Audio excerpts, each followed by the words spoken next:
everyone. Okay, so in my art room, I have a wall of famous artists and one of their artwork pieces below them that they are famous for. So I actually just had a daughter last year, and someone gave us this series of books called Little People, Big Dreams.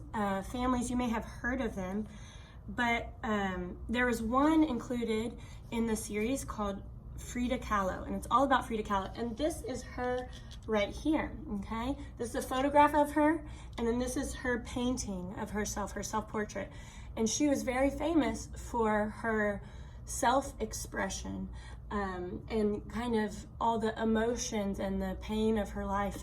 And she used art to kind of help her through it. So I thought I would read you the story about Frida Kahlo by Little People, Big Dreams. Okay, here we go. And this is written by Madame Isabel Sanchez Vergara and illustrated by Ji Fan Eng. Here we go. Frida Kahlo was born in Mexico. Just by looking at her, you could see she was special.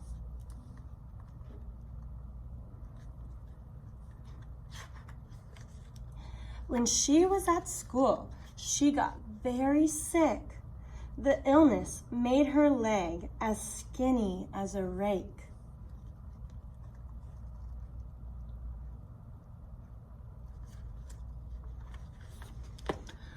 But Frida didn't complain. She was different.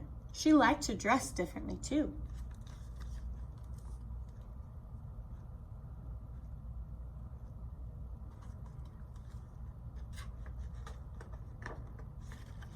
Then one day, a bus Frida was riding crashed into a car.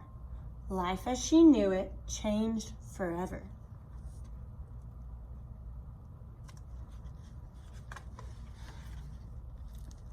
After her accident, Frida had to rest in bed. To help the hours pass, she drew pictures of her foot.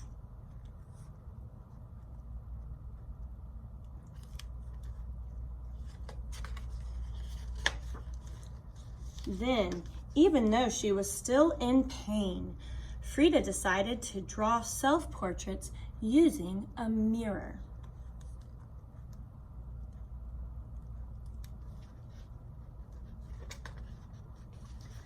Painting by painting, Frida and her art got better. It was time to show her pictures to someone else.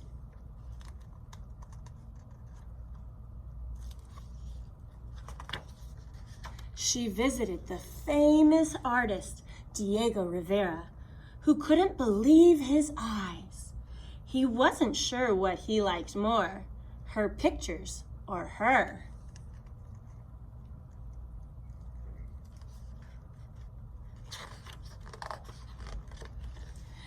Frida and Diego fell in love. They were so similar and yet so different. But through their ups and downs, Diego encouraged Frida in her paintings.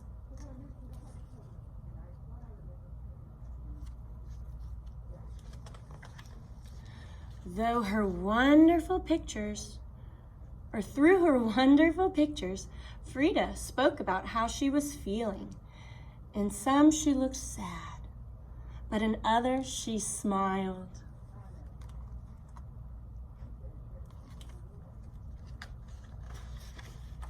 Eventually, Frida decided to show everyone her work. Her pictures caused a great stir in New York City.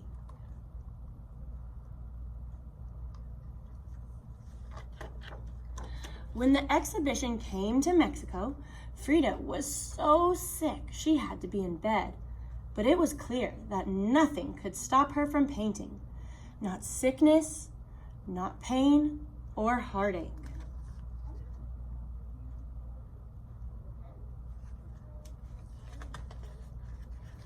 Frida Kahlo taught the world to wave goodbye to bad things and say, Viva la vida, which means live life.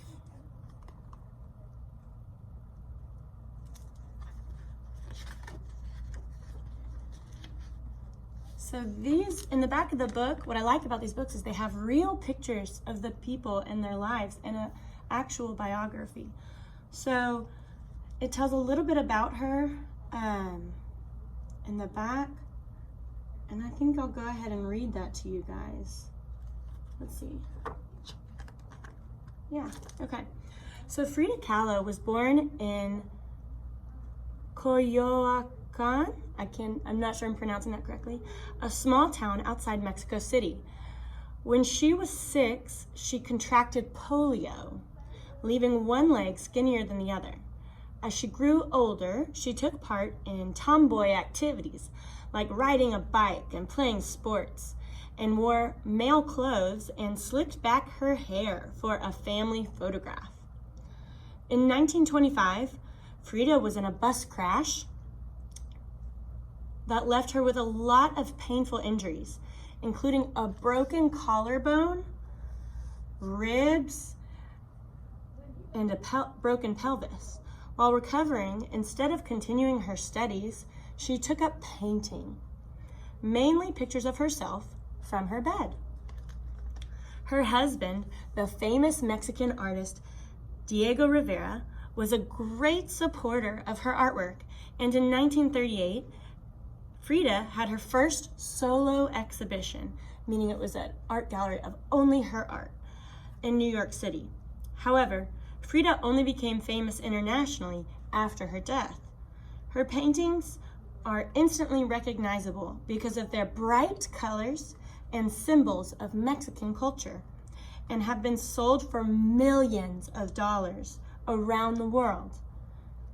Thanks to her strong personality, fighting spirit, and love of painting, Frida overcame the accident that marked her life. She is an inspiration to many women today. All right, so that's all about Frida Kahlo by Little People, Big Dreams. I hope you enjoyed this story. And remember, art history is important, and learning about other artists are important because we can learn from their styles and learn their techniques and grow our own skills and knowledge as artists. Have a wonderful day. I'll see you later, Westwood. Bye.